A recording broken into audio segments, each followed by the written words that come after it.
Emma had felt for months that her relationship with Jake was beginning to crack.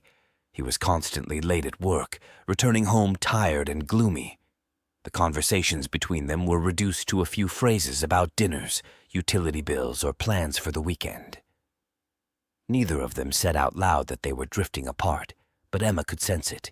In search of support, she spent hours on the internet, flipping through forums and sites with articles on marriage and family psychology. One day she stumbled upon a small online community where people shared their experiences, gave each other advice, and just talked about how to fix relationships. Emma hesitantly checked in, unsure of what to expect. It was there that she met Sarah, an active and caring girl who immediately offered support and help. She carefully read Emma's long messages about the inexplicable arguments with Jake and the lack of heat in their apartment, offering sincere and empathetic advice. Later, their communication went beyond the support group. They corresponded in private messages, then began to talk on the phone, and later began to meet in cozy Manhattan cafes. Emma felt grateful for such friendship. Sarah seemed to her a source of inspiration and support. Thanks to her, Emma felt a little happier for the first time in a long time, as if a person appeared next to her who understood every word without unnecessary explanations. She had no idea that Sarah's feelings for her went beyond simple friendship. Sarah often looked at Emma with a soft smile, said that she deserved a better life and true love. Emma saw it as normal empathy and concern. But over time, I began to notice something deeper in her words and looks, as if a little more than just friendly sympathy. However, she still did not dare to ask direct questions. Too much was happening in her own soul. Returning to the apartment in the evening, where a tired Jake was waiting for her, Emma wondered more and more often, can their relationship be repaired? And why does the support of a previously unknown woman respond to her so strongly? She wanted to believe that she and Jake's marriage could still be saved, but she found herself increasingly aware that her heart began to beat louder when she got a message from Sarah. And it was something completely different than simple friendship. One day, Sarah invited Emma on a night out to one of the fashionable clubs in downtown Manhattan. At first, Emma hesitated because she was used to spending her free time at home or in cozy cafes. But something about Sarah's rapturous stories, and perhaps her encouraging gaze, made Emma agree. She decided, why not try something new? A loud beat was playing in the club. Neon lights were flashing around. Sarah ordered them each a cocktail, then another, and soon Emma felt a little dizzy from the music, the laughter, and the sudden urge to just relax. She hadn't allowed herself to feel light for a long time. She hadn't thought about work, quarrels with Jake, or problems at home. Sarah was there, and her presence was strangely comforting. Under the onslaught of music and bright lights, they took to the dance floor. Sarah playfully grabbed Emma's hand, and she suddenly realized that she was no longer holding back her emotions. She was laughing heartily, moving in rhythm, surrendering to the moment. When they stopped to rest, Sarah leaned into Emma to say something, but instead of words, there was a short pause filled with silent understanding between them. Emma felt herself getting hot, as if everything around her had disappeared, and it was just the two of them. She looked around. People were having fun. No one paid them much attention. And then Sarah, gently looking into Emma's eyes, raised her hand to her cheek. Her touch was gentle, almost unreal in the noise and chaos of the club. "You're so beautiful today," Sarah said quietly, and it was difficult to hear her words over the loud music. Emma couldn't hold back her emotions, and they were covered in a wave of intimacy that they both seemed ready for. In the semi-darkness of the neon lights and flashing lights, they kissed, carefully at first, then feeling all barriers disappear. The next few minutes were a whirlwind of emotions as the world seemed to narrow down to two people on the dance floor. Emma felt excitement and incredible relief at the same time. She finally stopped suppressing the feelings that had been simmering somewhere inside for a long time. Sarah, too, looked happy and somewhat bewildered at her own audacity. When the music slowed down, they took more cocktails and went out on the terrace to catch their breath. The cold air helped to sober up a little and realize what had just happened. Emma quietly sat down on the sofa near the table, and Sarah sat next to her, took her hand. Their eyes met, and Emma suddenly felt confused. How to live with this now? How to explain what is happening to herself and what will happen to her marriage with Jake? But those questions receded for a moment when Sarah gently said, "You are not alone. I'll be there for you no matter what you decide." There was a special silence on the terrace of the club. Muffled bass could still be heard through the closed doors, but they no longer drowned out the voices of Emma and Sarah. A few minutes later, Emma finally opened her arms, tried to collect her thoughts, and looked at Sarah. I don't know what I'm feeling right now," Emma admitted, running a hand through her hair.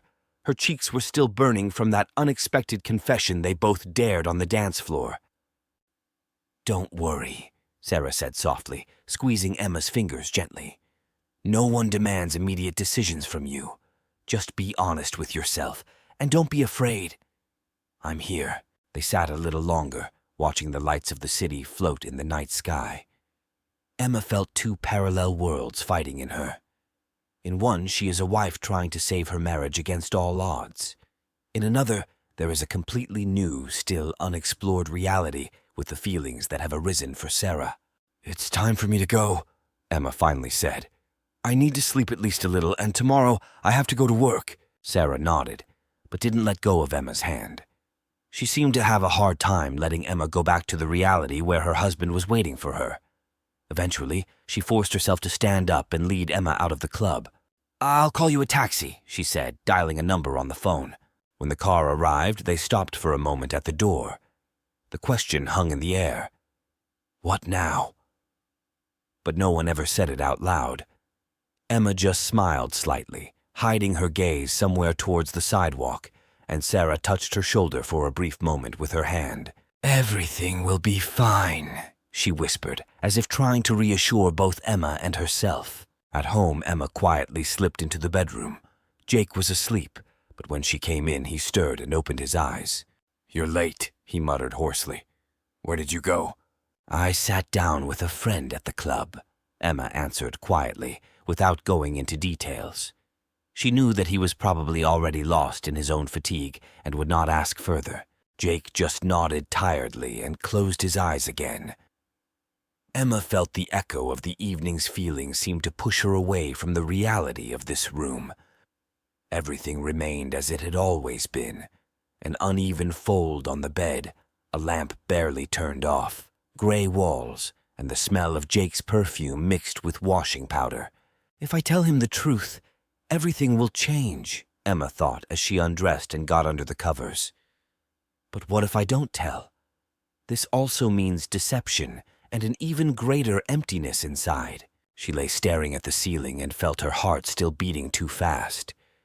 Thoughts kept coming back to Sarah, to her look, to her smile, to that moment when they both lost their footing in an instant on that fiery dance floor. And at the same time, she looked at the sleeping Jake and remembered everything that connected them. The years of life together, the former trust, the love that gradually faded, but still existed once in its purest form. In the end, exhausted by thoughts and impressions, Emma fell into a deep sleep. In it, she saw both the club and Sarah and the old happy episodes with Jake at the same time. The next morning brought with it a slight headache and an even stronger sense of guilt. There was a working day ahead, and it was necessary to put on the usual mask of composure. Jake, as usual, hastily left for work, grabbing a cup of coffee from the kitchen. A few casual phrases like, "See you tonight," or "Don't forget about that bill" passed between them, but there was no real conversation, and it made Emma feel even worse. In the subway, she mechanically looked at the phone screen, hoping either to see a message from Sarah or to be afraid that it would actually come. The fingers themselves found her contact, but she did not dare to write first. She lacked the courage to admit that last night was not just a moment of weakness. Since then, she can no longer perceive anything in the same way as before, and as soon as the car door closed, the phone quietly vibrated in her hand. A short text appeared on the screen. "Greetings. How are you? I hope all is well. With..." Emma read the message a few times, feeling a wave of warmth and anxiety wash over her at the same time. She smiled slightly, sighed, and realized that from now on, she would have less and less chance of keeping it all under control. "Hello," she typed before the subway doors opened at her station. "I don't know what's going on with me, but thank you for being there." The subway stopped at the station, and Emma got out of the car, clutching the phone in her hands. In a few minutes, she was in the cool lobby of an office building where the sunlight reflected off the glossy floor and walls. She looked at the screen. Sarah's message had been unread for a long time because Emma did not dare to reply. Although no, she had already printed something but still had not sent it. In the elevator, she did send her, "Hi, I don't know what's wrong with me, but thanks for being there." Briefly, but sincerely. Inside, everything turned upside down from the thought that from now on the situation could not be returned to the usual course. The workday began as usual. A few meetings, checking email, a quick look at the tasks for the week. But Emma found herself constantly checking her phone. It was obvious that it was getting harder and harder to pretend it was business as usual. When she went out into the corridor to get coffee, the phone softly lit up. Sarah replied, "Can we meet in the evening? I understand that you are confused, and I want you to know that I am here if you want to talk. No pressure, I promise." Emma reread it several times with a mixture of relief and concern. She had never had the experience of such a relationship, did not understand how to communicate with Sarah now after what happened at the club. Finally, she answered, "Good, we can meet, but not for long. I still have to go home." She didn't mention Jake, although somewhere in the back of her mind she knew she would have to explain the situation sooner or later. In the evening, Emma sent Jake a message that she would be late at the office, saying that she needed to finish the presentation. He succinctly replied, "Okay, got it." And that was it. No questions, no surprises. This affected Emma even more. She involuntarily felt that Jake no longer even wanted to know what she was doing and where she was. The gap between them became more and more obvious. Sarah was waiting for Emma on the small, half-dark terrace of a restaurant in Soho. The lanterns on the walls cast a soft light. The smell of the evening city hung in the air. When Emma came, Sarah immediately stood up to greet her. "Hello," Emma said softly, feeling the memories of the club and that kiss come flooding back. Sarah was reserved, speaking softly and a little cautiously. She seemed afraid of scaring Emma with her insistence.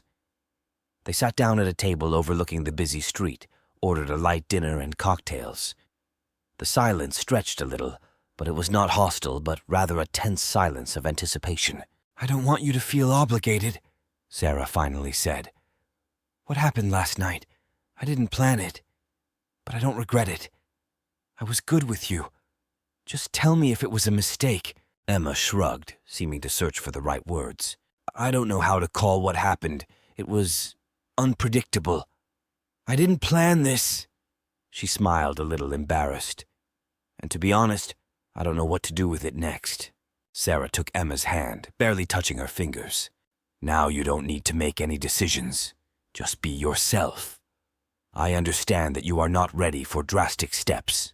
If you want, I will be next to you. But if you need time and space, I will retreat." Emma looked into Sarah's bright eyes. Passers-by chattered nearby, coffee cups clinked, soft music played from the speakers. But for the two of them, the world seems to have narrowed again. "It's hard for me to talk about," Emma said. "Also because I can't confess to Jake. I'm not even sure if I want to save our marriage. I used to think so, and now, I don't know."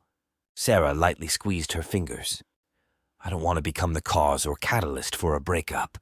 If there is still a chance between you, you have to decide for yourself. But I can't lie to myself either. I feel for you, more than just sympathy." Sarah's words gripped Emma's heart with a sweet trembling and at the same time painful uncertainty. She mentally tried to weigh the pros and cons. On the one hand, there is her marriage, which has been under attack for a long time. On the other hand, a new feeling for a person who was fundamentally different from everything she knew before. "I need to figure out who I am," Emma said, looking away. Now I'm confused, and you are like a ray of light in the dark for me. But I'm afraid that our relationship starts with me cheating on Jake. It's not fair to all of us. Sarah leaned closer. If you want, we can just be friends. Or, well, I don't want to push it. I will accept any decision you make. Just know that I'm there. Emma could barely hold back a sigh. She could see Sarah trying not to be too pushy, but she herself didn't want to lose that special closeness. Let's not call it anything official just yet, Emma said. I have to deal with my own feelings.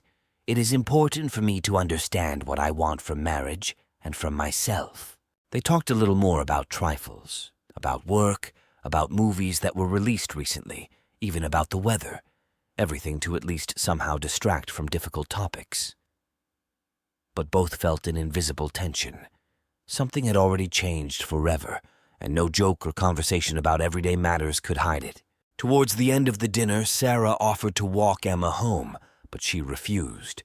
She thought she should be alone for a while, collect her thoughts. Taxis drove by the restaurant, signs flashed, and the aroma of freshly baked bread and cinnamon wafted from somewhere. Thank you for this evening, Emma said as they stopped at the intersection. He was difficult, but at the same time somehow I feel lighter. Sarah tried to smile, but there was concern in her eyes. I'm glad you came. You can write to me anytime. Emma touched Sarah's hand and felt a slight shiver, the memory of their kiss and what they had been through together still lingering. And then she pursed her lips, smiled faintly, and stopped the free taxi. As she drove home, she looked out the window at the lights of New York in the evening. It seemed that the city never sleeps, and as if because of this, she could not find peace either. Everything was mixed. Feelings for Sarah, remorse for Jake, fear of the unknown, and at the same time a premonition that something completely new and real could await her ahead.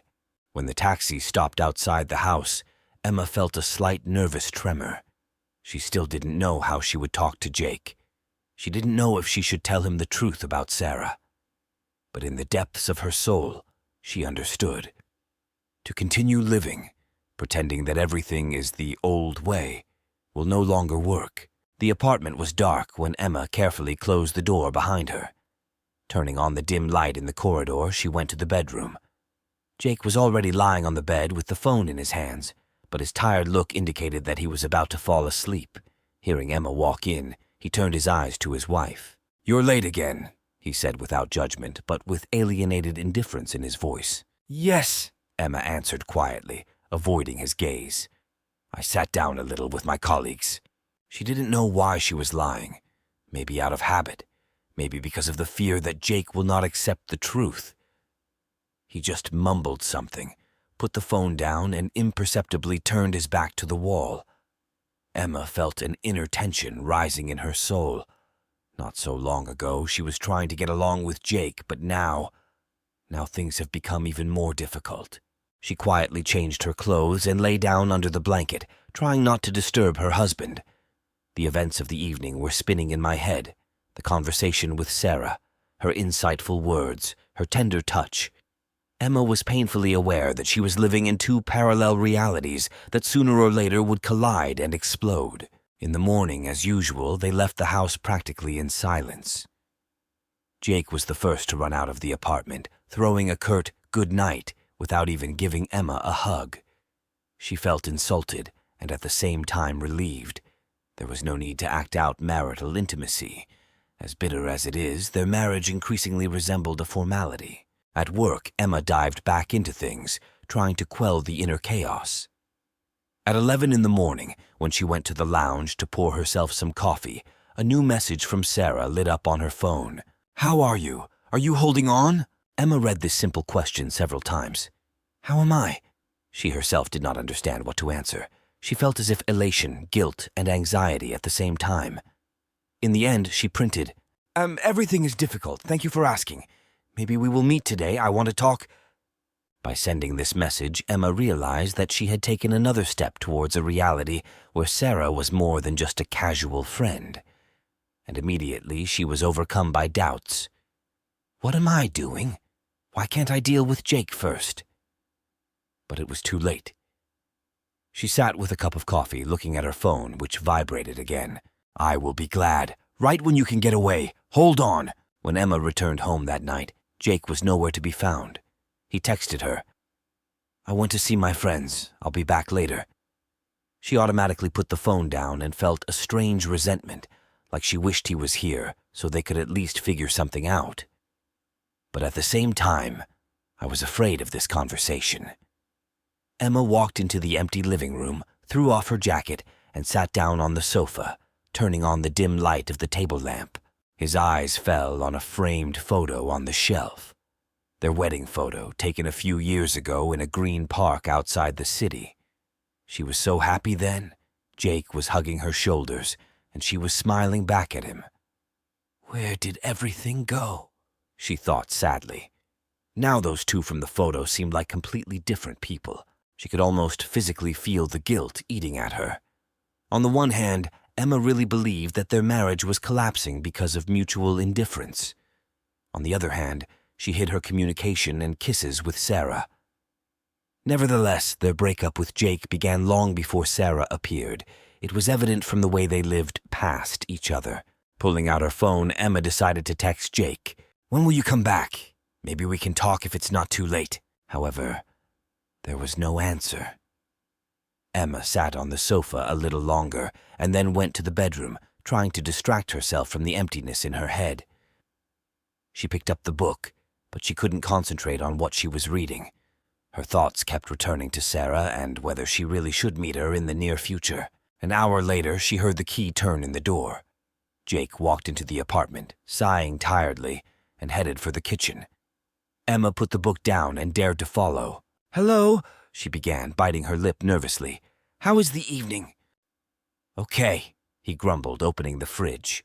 "Listen, I'm tired. Let's stop talking. Maybe tomorrow." He took out a bottle of water and, without even looking at it, walked in the direction of the bedroom. Emma felt her heart sink with resentment and despair. How long will she endure such indifference? And does she have the right to be offended if she herself hides her relationship with Sarah? I remembered the message from Sarah. "I will be glad. Right when you can get away." Just the thought of meeting Sarah made her feel a little warmer, like there was someone out there who really needed her. And at the same time, it incomprehensibly increased the guilt. Later, when Jake had already fallen asleep, Emma quietly gathered herself again, took her purse, and left the apartment. She could not stay within four walls next to a person who was once so close, but now seemed almost a stranger. Already in the corridor, she stopped and thought, where to go? To Sarah. But this is the night. She must be sleeping. But still dialed her number. "Hello," called a sleepy and slightly surprised Sarah. "Is everything okay? Did something happen to you?" Emma sighed deeply as she looked down the half-dark corridor with the yellow light of the lamp. I can't do it anymore. Can I come to you?" There was a slight rustle, as if Sarah was sitting on the bed. "You can, of course. I'll open the taxi app right now and send you the address. Just be careful on the road." Emma turned off the phone, suddenly feeling a burning desire to escape from this impasse, if only for a few hours. She called for the car and quietly closed the door behind her, leaving Jake in a peaceful sleep. Her heart was humming, as if reminding her that she would have to answer for all her actions. But now she was guided only by a desperate search for warmth and understanding, and she found this warmth in Sarah. The taxi brought Emma to a quiet street where there was a low house with a simple but cozy facade. The lights illuminated the stairs and the front door, which opened as soon as the car stopped. Sarah, in sweatpants and an oversized hoodie, came out to meet him, wondering if everything was okay. "Hi," Emma breathed as she got out of the taxi. She didn't know what to say first, so she just walked over to Sarah and halted uncertainly on the porch. Sarah gently touched her hand, looking into her eyes. "Come in, don't stand in the cold." Emma crossed the threshold, and Sarah immediately closed the door behind them. The hallway was dimly lit, and warm, soft music was playing from the next room. The apartment turned out to be small, but cute. Bookshelves, several potted plants, a comfortable sofa. Everything breathed the comfort that Emma longed for that night. "I'm sorry I came like this, without warning," said Emma, a little confused. Couldn't stay there any longer. Sarah nodded, led her to the sofa, and quietly asked, "Do you want water? Tea? Maybe something stronger?" Emma thought for a moment. Her head was still ringing with emotions, but she felt that alcohol in such a state could only confuse everything more. "Can I have some water, please?" she answered. Sarah disappeared into the kitchen while Emma looked around the room a bit. She was surprised and pleased that Sarah had let her in here at night without any hesitation. It was as if there had been a trust between them for a long time, which Emma lacked so much at home. In a minute, Sarah returned with a glass of cold water and a plate of fruit. She put it on a small table in front of the sofa and sat down next to it. "Tell me what happened," she asked softly. Emma took a deep breath. It started with the fact that she came home again and encountered Jake's indifference. How their marriage is cracking at the seams, and they are both silent, as if afraid to check how serious the crack has become. How he does not ask at all where she was, with whom and why. As if it didn't matter, if only there were no conversations. "I don't feel like it's home anymore," she admitted, looking into the glass of water. "As if there was no room left for me. And I feel terrible for running away here to you. But it's probably the only place where I can be myself now." Sarah moved a little closer to look into Emma's eyes. "You're not to blame for everything yourself. Don't blame yourself for wanting to feel warm." "I know," Emma whispered. "But at the same time, I understand that I allow myself feelings for another person while I am still married. It's tearing me apart from the inside." Sarah gently touched Emma's hand. "Listen, I cannot and will not tell you what you should do immediately. You yourself know which decision is correct. But if you need to hide from this chaos and be in a safe place, I will always open the door." At these words, Emma couldn't hold back and hugged Sarah, as if looking for confirmation that she could really relax. Sarah gently ran a hand through her hair. For long seconds they were silent, listening to each other's rhythm. It seemed that the whole world remained outside the door. "Thank you," Emma whispered as she felt the grip of fear fall away and a sense of peace emerge. They sat like that for a while until Emma calmed down a bit. Then Sarah stood up and whispered, "You can stay here for the night. I, of course, do not insist." Emma looked up at her. There was a mixture of confusion and relief in her eyes. "Can I stay? I don't want to go back there again and pretend that nothing is happening." Sarah nodded silently and smiled that soft smile that always made Emma feel safe. The night passed in half-sleep, full of jumbled thoughts and disturbing bursts of consciousness. Emma lay on the sofa, covered with a blanket, and Sarah in the next room came out from time to check if everything was okay. Emma awoke at 7 in the morning as sunlight began to filter through the curtains. At first, she looked around in confusion, not immediately remembering where she was waking up. But later she remembered all the details of last night. Finding Sarah in the kitchen, Emma saw her making coffee and looking a little sleepy. Sarah smiled kindly. "Good morning. How did you sleep?" "Good," Emma answered uncertainly, wiping her eyes. She slept as best she could, better than at home anyway. Sarah handed her a cup of coffee. "Maybe we need to somehow decide about work. Take a day off for today, take a day off?" Emma shook her head. "I can't. I have several meetings that I will not postpone, and I don't want to isolate myself from the whole world." Sarah thought for a moment, added a little more sugar to herself, and said, Listen, I don't insist, but if you do want to talk to Jake, I can be there or support you at least remotely. In the end, this is important. You need to find out if he is ready to fight for your marriage, or if he has already let everything go on his own." Emma sat down on a stool, taking a sip of her hot coffee, and felt her throat tighten. She's afraid to even imagine such a conversation. The question is that she herself is no longer sure whether she wants to save what seems like long-lost history. "I have to talk to him," she said quietly. "Maybe not today, but soon.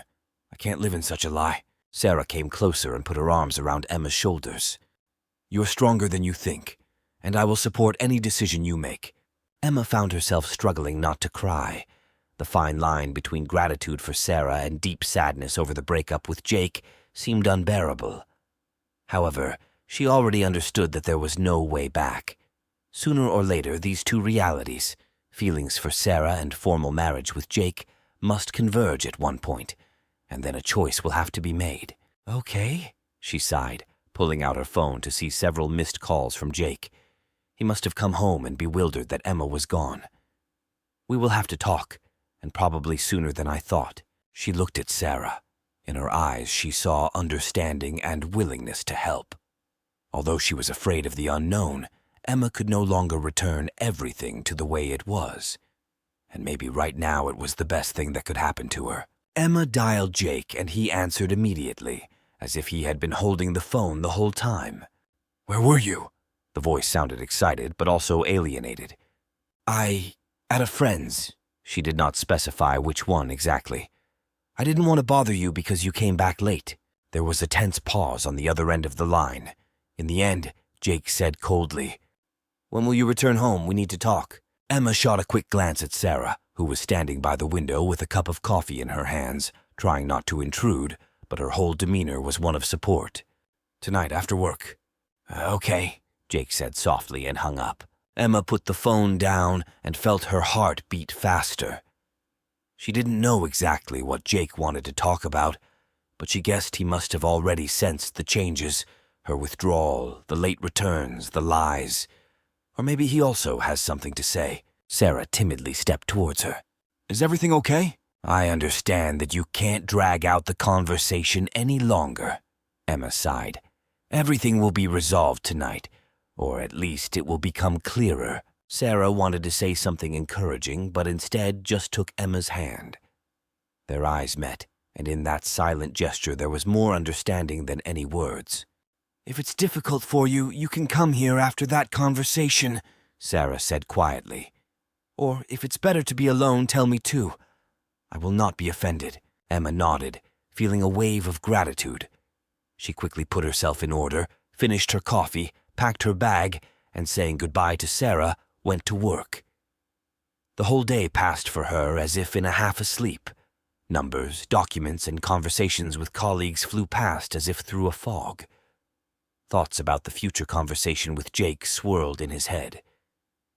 Maybe he wants a divorce too, Emma thought. What if it makes things easier and I can't feel so guilty?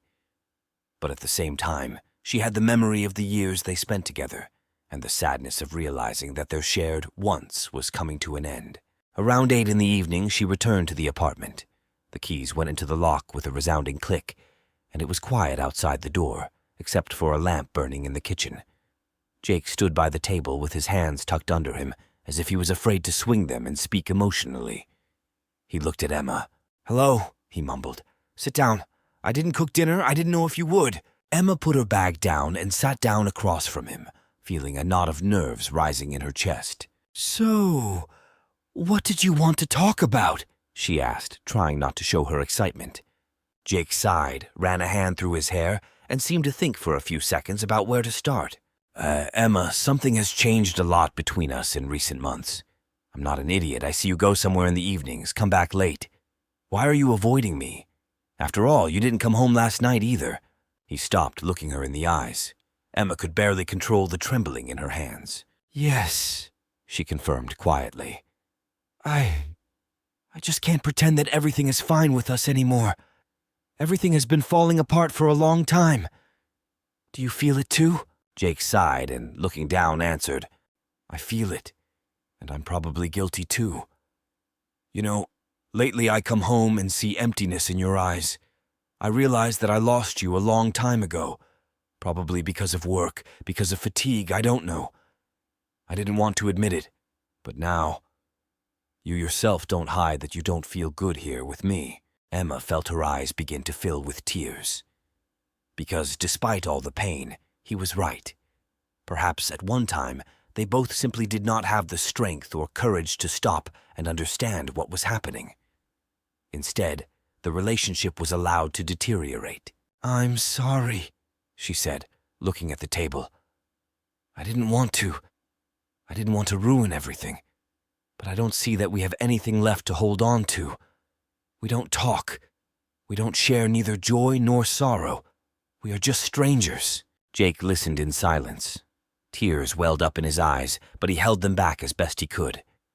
At last he crossed his arms over his chest, leaned back in his chair, and said, "Do you want a divorce?" Emma felt her heart sink. She looked at him, remembering how attentive he used to be, how he held her hand when she was sick, how he protected her from small troubles, how he smiled at her on their wedding day. But now they are like two people who have gotten so confused in life that there may be no way back. I don't know if it's the divorce, but I think we should stop torturing each other. Decide what to do next. Maybe to live separately for a while." She found it difficult to pronounce these words. Her voice broke. Jake nodded but didn't say anything. Probably he also scrolled through his head how quickly they went from, "We will always be together," to the point where they are discussing separation. "Okay," he finally said, barely parting his lips. "I also think we need a break. We don't sleep together. We don't plan anything. Why pretend?" He looked away and the room was filled with an eerie silence. Emma wanted to hug him, if only out of gratitude for the years they had been together, but she knew it wouldn't change anything. "If you agree," she added quietly, "let's at least do it without scandals. I don't want hatred between us. I don't want evil. It's just, that's how it happened." Jake sighed with relief, as if it was important for him to hear that she didn't hold any grudge or aggression. "We will do so. I can live with an acquaintance or rent a separate room for the time being, and then we will decide whether to divorce officially." They sat for a few more minutes, not knowing what to say. That one evening changed everything, but it was also the result of a long series of estrangements. Finally, Emma gathered her strength, stood up from her chair, and said quietly, "Thank you for finding the strength to speak. I'm sorry that I didn't dare to do it earlier either." Jake just nodded and turned away, pretending to look out the window. Emma walked to the kitchen door, stopped for a moment, and turned around. She wanted to say something to say goodbye, but the words never came. In the bedroom, she sat on the edge of the bed and felt a wave of inner emptiness wash over her. "That's it," she thought. "Now there is officially no way back." Deep down, she understood that this decision was more honest than endless avoidance. However, at the same time, she felt eerie. What would it be like to live without a person with whom she shared her entire life, all her dreams and her morning coffee? How to take the right step without breaking your life and his life? The phone was lying on the bedside table with the sound turned off. Emma took it, unlocked it, and saw a new message from Sarah. "I'm worried. How is everything there? Let me know if you can." Emma reread the line and felt her heart clench with tenderness and guilt at the same time. There were no tears left. She seemed to have cried them out internally. Instead of a long explanation, she typed, "We decided to take a break. Everything is complicated, but at least without a scandal. I don't know what will happen next." Sighing, Emma put the phone down and fell on the pillow. And now she had to understand where her true place was, with whom and how she wanted to live on. The next morning, Emma woke up long before her alarm went off. It was semi-dark in the bedroom. Jake had already gathered his things and left. She could hear him leaving quietly in the corridor so as not to wake her. On the dresser, next to his keys, he left a short note. "I will be leaving the apartment by the end of the week. I'll call in the evening." Emma read these lines somewhat confused. The end of the week meant that they only had a few days left of their life together, which was already falling apart. She felt conflicting relief and pain at the same time. She sat down on the edge of the bed, still not turning off the alarm clock that continued to play quietly somewhere on the bedside table, and ran her hand over her face. "What now?" she thought. Emma sat on the bed for a few minutes, gathering her strength, and then turned off the phone alarm. A missed message from Sarah, sent at almost 2 in the morning, flashed on the screen. "If you are still awake and you need to talk, write. I am near." Emma smiled, barely noticeable with the very corners of her lips. Not that she wasn't aware that she was still confused, but it was nice to know that Sarah was truly there, at least in spirit. She mechanically opened the chat and typed a short, "Good morning. I'll tell you what happened. Maybe we'll see each other in the evening." She put the phone back and went to the bathroom. After work, which, like yesterday, she had done in a blur, Emma met Sarah in a small park on the outskirts of Manhattan. It was quiet here. Sarah, in a denim jacket and scarf, waved at her from one of the benches where she was already sitting with a hot coffee. "Hello," Emma said, sitting down next to her. "Hello." Sarah touched her hand, smiling softly. "How are you?" At first, Emma didn't know what to say. She just sighed and took a cup of coffee from Sarah. They drank in silence, watching how a man with a dog ran nearby and how several passers-by leisurely walked along the path. "I still can't believe what's happening to me," Emma finally said. "We agreed with Jake that we will live separately. This is probably a step towards divorce. I don't know if there will be any hope of returning everything. Something inside me doesn't even want to return it, and at the same time it's scary." Sarah put the coffee on the bench and leaned closer. "You are afraid because you are starting life anew, but I'm sure you'll manage. Now the main thing is not to put pressure on yourself. Allow yourself time to burn off, understand what you really want next." Emma looked at Sarah. "And you? What do you want in this situation?" Sarah flinched for a moment as if from surprise, but then she decided to be honest. "I want to be with you. I won't lie. I have a hard time pretending that I'm just a sympathetic friend. I have real feelings for you, but I will accept any decision you make. If you need time or you are not ready, I will wait." Emma felt her chest tighten with warmth and gratitude. She put her palm on Sarah's hand. "You know, I also feel more than friendship for you, but I need to understand how to live with the fact that I am destroying a marriage, even if it is doomed. I don't want to jump from one life to another without understanding myself. Am I even ready for a new relationship?" Sarah, having listened, nodded. "Of course, you have to untie the knots with the past, otherwise they will follow you further." They sat in silence for a while. "Thanks for not pushing," Emma whispered. "I appreciate it. Very." "The main thing is that you remember that I'm around," replied Sarah. "Even if you just need to talk or cry, don't be ashamed." Emma rested her head on Sarah's shoulder. There was a strange mixture of grief and relief in his soul. She probably hadn't felt this much support in a long time, even when she and Jake were still trying to talk about a relationship.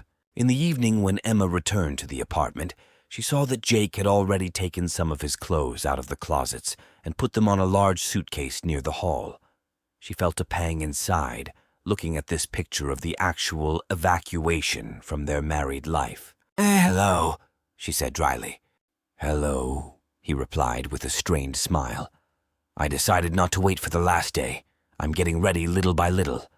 Literally in a couple of days, I will look for a room or food with an acquaintance." Emma didn't know what to say. In tense silence, she walked into the kitchen, filled a glass of water, and set it on the table, watching as Jake walked back into the bedroom. "Maybe ask him to stay," thought flashed. "But why? I myself know that this will not solve our problems." She stared at the glass in front of her. Suddenly Jake appeared in the kitchen door. "Look, I just wanted to say, I don't wish you harm. We are both to blame for what happened. I won't hold a grudge because you are different now and maybe you have someone. I see how you have changed." Emma grimaced at the words. They definitely illustrated Jake's suspicions, but she did not have the strength to tell him the whole truth, at least for now. "I don't wish you harm either," she answered sincerely. "Perhaps after some time we will be able to communicate normally, as people who were once together and do not want to turn into enemies." Jake nodded quietly, stood, and returned to the bedroom. Later, as the apartment plunged into evening darkness, Emma got into bed, and Jake was in the living room on the sofa bed. For the first time in a long time, she felt that she could breathe more freely, even with the pain of loss. A short message from Sarah, "Hold on, I'm with you," was encouraging, reminding her that somewhere behind closed doors there was someone who genuinely cared about her. Now she did not want to make plans or dream about the future. She felt that it was better to move carefully, one step at a time. But she knew one thing for sure. She would not lie to herself anymore. Her marriage with Jake no longer existed in its full form. Now it was about whether she would find the strength to admit that her feelings for Sarah were real and important. And will he dare to open this door to a new life? Outside the window, evening New York was noisy, somewhere in the entrance. The light of the neighbors, where their usual life continued, peeked out. And in her own life, a phase of reassessment has come. Emma took a deep breath, closed her eyes, and fell asleep for the first time in weeks without guilt, and with the feeling that openness was the only way to overcome the emptiness.